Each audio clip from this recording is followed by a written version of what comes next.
नमस्कार बालमित्रांनो, आज आपण इयत्ता चौथीच्या परिसर अभ्यास भाग 2 मधील संतांची कामगिरी या पाठाचा स्वाध्याय बघणार आहोत। तर चला सुरू करूया संतांची कामगिरीचा स्वाध्याय।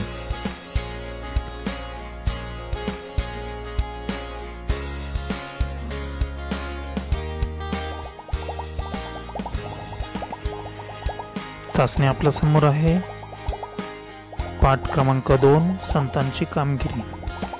चाचणीमधला पहिला प्रश्न, संत ज्ञानेश्वरांचा जन्म कुठे झाला? पैठण, आपेगाव, देहू, आळंदी। यापैकी बरोबर पर्याय आहे आपेगाव। प्रश्न क्रमांक 2, श्री चक्रधर स्वामींना कोणते भेदभाव मान्य नव्हते? पर्याय क्रमांक 1 आहे गरीब श्रीमंत, उच्च नीच, लहान मोठा, जातीपाती आणि स्त्री पुरुष। याच्यातील पर्याय क्रमांक 4 बरोबर आहे जातीपाती आणि स्त्री पुरुष। प्रश्न तिसरा, गुरु ग्रंथ साहिब या ग्रंथात कोणत्या संतांची काही पदे समाविष्ट केलेली आहेत? पर्याय क्रमांक 1 आहे संत ज्ञानेश्वर, पर्याय क्रमांक 2 आहे संत तुकाराम, पर्याय क्रमांक 3 संत नामदेव आणि पर्याय क्रमांक 4 संत रामदास स्वामी। तर याच्यातला पर्याय क्रमांक 3 बरोबर आहे संत नामदेव। गुरु ग्रंथ साहिब या ग्रंथात संत नामदेवांची काही पद समाविष्ट केलेली आहेत। पुढचा प्रश्न, संत तुकाराम महाराजांचा जन्म कुठे झाला? पर्याय क्रमांक 1 जाम, दुसरा पर्याय आहे गुजरात, तिसरा पर्याय आहे पैठण आणि चौथा पर्याय आहे देहू। तर संत तुकाराम महाराजांचा जन्म पर्याय क्रमांक 4 देहू या गावी झाला। पुढचा प्रश्न, पुढील श्री संतांपैकी कोण महाराष्ट्रातील संत नाहीत? पहिला पर्याय संत कान्होपात्रा, दुसरा पर्याय संत मीराबाई, तिसरा पर्याय संत सोयराबाई आणि चौथा पर्याय संत जनाबाई। तर याच्यातला ज्या महाराष्ट्रातील संत नाहीत, श्री संत नाहीत, त्याच्यातला पर्याय क्रमांक 2 संत मीराबाई हा पर्याय बरोबर आहे। पुढचा प्रश्न, समर्थ रामदासांचा जन्म कुठे झाला? पर्याय क्रमांक 1 जाम, दुसरा पर्याय आपेगाव, तिसरा पर्याय नरसीगाव आणि चौथा पर्याय आहे देहू। तर याच्यातला पहिला पर्याय बरोबर आहे। समर्थ रामदासांचा जन्म जाम या गावी झाला। पुढचा प्रश्न, ज्ञानेश्वरी हा ग्रंथ कोणी लिहिला? पर्याय क्रमांक 1 आहे श्री चक्रधर स्वामी, दुसरा पर्याय संत ज्ञानेश्वर, तिसरा पर्याय संत तुकाराम आणि चौथा पर्याय संत रामदास। याच्यापैकी ज्ञानेश्वरी हा ग्रंथ संत ज्ञानेश्वरांनी लिहिला। पर्याय क्रमांक 2 उत्तर बरोबर आहे। पुढचा प्रश्न, महानुभाव पंथाची स्थापना कोणी केली? पर्याय क्रमांक 1 संत ज्ञानेश्वर, पर्याय क्रमांक 2 संत रामदास, पर्याय क्रमांक 3 संत नामदेव आणि पर्याय क्रमांक 4 श्री चक्रधर स्वामी। याच्यातील चौथा पर्याय बरोबर आहे। महानुभाव पंथाची स्थापना श्री चक्रधर स्वामी यांनी केली।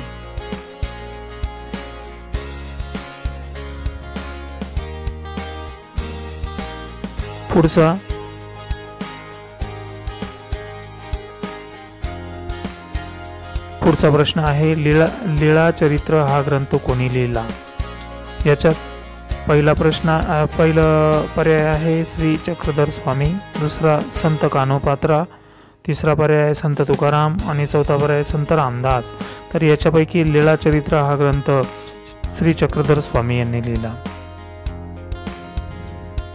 पुढचा प्रश्न, जिवंतपणी कोणत्या संतांनी समाधी घेतली? संत एकनाथ, दुसरा आहे संत ज्ञानेश्वर, तिसरा आहे संत तुकाराम आणि चौथा आहे संत जनाबाई। तर याच्यापैकी जिवंतपदी समाधी घेणारे संत आहेत संत ज्ञानेश्वर। पर्याय क्रमांक 2 बरोबर आहे। पुढचा प्रश्न, तुकाराम गाथा हा ग्रंथ कोणी लिहिला? संत एकनाथ, संत तुकाराम, संत ज्ञानेश्वर आणि संत मीराबाई। याच्यातला तुकाराम गाथा हा जो ग्रंथ आहे हा संत तुकाराम यांनी लिहिलेला आहे। त्याच्यातला पर्याय क्रमांक 2 बरोबर आहे। पुढचा प्रश्न, संतांनी लोकांना कोणती शिकवण दिली? दया, सेवा, अहिंसा, समभाव आणि यापैकी वरील सर्व। तर संतांनी आपल्याला दया, सेवा, अहिंसा आणि समभाव या तत्वांची शिकवण दिलेली आहे, म्हणून पर्याय क्रमांक 4 बरोबर आहे। वरील सर्व पर्याय बरोबर आहे। प्रश्न क्रमांक 13, संत नामदेव कोणाचे निस्सिम भक्त होते? पर्याय क्रमांक 1 रामाचे, पर्याय क्रमांक 2 शंकराचे, पर्याय क्रमांक 3 विठ्ठलाचे आणि पर्याय क्रमांक 4 हनुमानाचे। तर पर्याय क्रमांक 3 बरोबर आहे। संत नामदेव हे विठ्ठलाचे निस्सिम भक्त होते। पुढचा प्रश्न, जय जय रघुवीर समर्थ ही गर्जना करणारे संत कोण? संत तुकाराम, संत ज्ञानेश्वर, समर्थ रामदास, संत नामदेव।